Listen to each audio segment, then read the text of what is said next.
欢迎收听一道微光同志小说，作者书野，故事马上开始。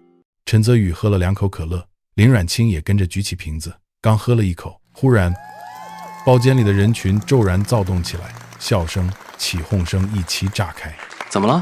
林阮清被吓了一跳，下意识坐直身体，伸长脖子往那边看。发生什么了？只见几个人半推半搡着把沈之恒送上了包间一侧的小舞台，灯光一亮，他站在话筒前成了众目睽睽的焦点。沈总，来一首。沈之恒原本还带着点酒后的懒散，被这么一围，眉峰轻挑，似笑非笑地看了众人一眼，像是无奈又像是纵容。下一秒，他抬手拉近麦克风，低声笑了笑。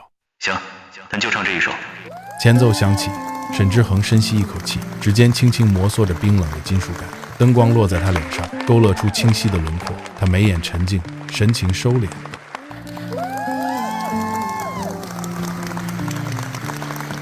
城市醒得有些早，窗外的风有点凉，人群来来往往，我却停在某个地方。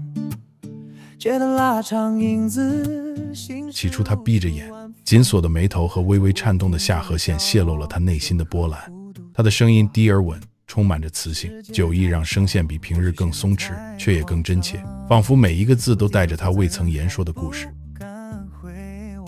他唱到副歌时，眼神短暂的失焦，像是越过人群看向某个并不存在的远处。那一瞬间，他神情里掠过一丝微不可察的疲惫与孤独，哀伤被刻意收敛，却真实的让人无法忽视。一切无常，只要你还在，我就不会退场。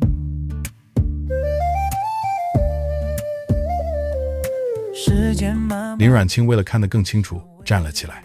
他忽然意识到，眼前这个被众人仰望、被光包围的人，唱歌时却像是独自站在一片空旷之中。歌声在包间里回荡，温和却带着重量。这一刻，沈之恒不像沈总，更像是一个在茫茫人海中独自舔舐伤口，怀揣着无处投递心事的普通人。这位先生，他唱得太好了。这句话吸引了林阮清的注意，他回头看过去，只见一个穿着适应生制服的人正站在离他不远的门口，手里端着托盘。林阮清，你觉得沈总唱得如何？一旁的陈泽宇问道。唱的不是一星半点的好啊。林阮清感慨道。这是你们点的餐。说着，周木走上前，将托盘里的菜一一摆在桌上。请慢用。谢谢。林阮清和陈泽宇点了点头。不客气。周木收起托盘，转身离开了包间。他刚走到外面，口袋里的手机震动了起来。他拐进楼梯间接起电话。喂，找我什么事？哥，借我点钱呗。你不是在什么 Vertex Club 高档俱乐部工作吗？应该挣了不少吧。周木垂眸。我已经不在那做了，现在这份工作工资没多少，你还是跟爸妈要吧。哦，那也只能这样了。对方语气明显失望。行吧，那我挂了。等等，先别挂，爸妈还好吗？挺好的，还那样，就是以前老念叨你，现在只唠叨我了，烦死了。周南，我不在家，家里就指望你了，好好上你的大学，毕业了找个好工作，知道吗？知道了，知道了，在家听他们唠叨，现在还得听你唠叨，不说了，挂了。对方挂断了电话，耳边传来了一串莽音。周木身体向后靠在墙上，头往后仰，冲着空气长长的吐出一口气。刚才包间里那个人叫林阮清，不会这么巧吧？不过我跟他眉宇间确实有点相似，应该是他。之前有人曾贴着他的耳侧低声唤过这个名字。林阮清，清清。包间里，沈之恒唱完了歌，走下了舞台，径直来到林阮清身边坐下。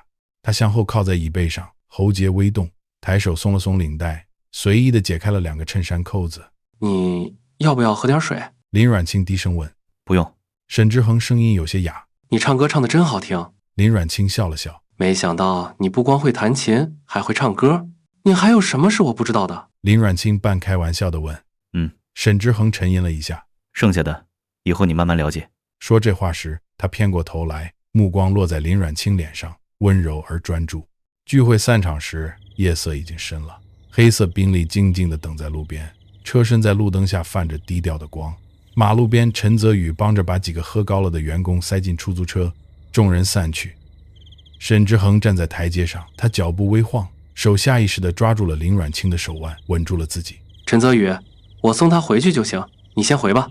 行。陈泽宇点头，把车钥匙递过来。沈总就交给你了，路上开慢点。放心吧。林阮清费力的半扶半抱，总算把沈之恒安顿在车的副驾驶位上。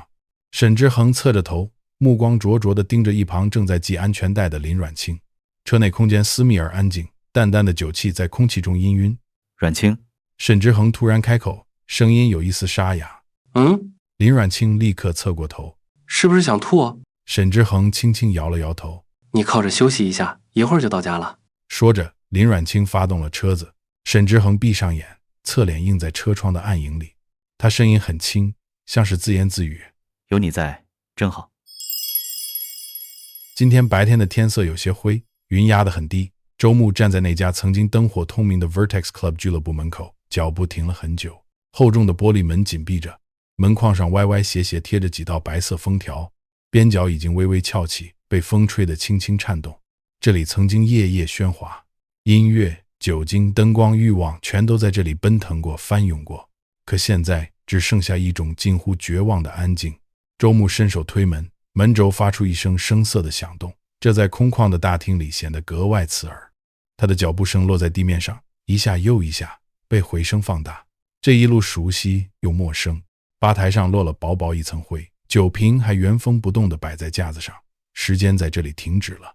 周牧的目光掠过舞池，掠过包厢，最后停在走廊尽头那间休息室门口。他走近，站在门口，没有进去。他记得这里，第一次见魏潇就是在这儿。那天灯光昏暗，空气里混着烟味和酒香。魏潇靠在沙发上，神情懒散中藏着锋芒。那只手伸过来，摊在他面前，不容拒绝。他把自己的手放在上面，那一瞬间的触感至今仍清晰。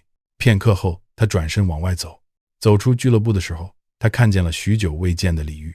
黑色的车停在路边，车窗半降，李玉坐在驾驶位里，神色疲惫，像是一夜没睡。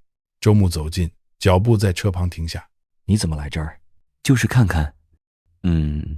魏爷怎么样了？李玉沉默了一瞬，视线移开，落在前方的挡风玻璃上。案子还在审理，但律师的意思是不太乐观。周牧的喉结轻轻动了一下。那他是出不来了，是吗？也许吧。李玉垂下眼，思考着什么。周牧站在原地，两只手慢慢收紧。李哥，您能带我看看他吗？李玉转头看他，眼神复杂。怎么，你还惦记他呢？当初他把你睡了，又把你轰出来，一点情面都没留，你还想见他？周牧沉默了一会儿。我知道他大概也不想见我，可我就是想看看他。李玉看着他，目光在他脸上停留。他看不懂周牧的执拗，也无法理解这种近乎自虐的念头，但他看得出来周牧没有撒谎。行吧。李玉最终叹了口气。我现在可以带你去见他，去吗？周牧没有片刻犹豫。去，谢谢你，李哥。李玉点了点头。上车吧。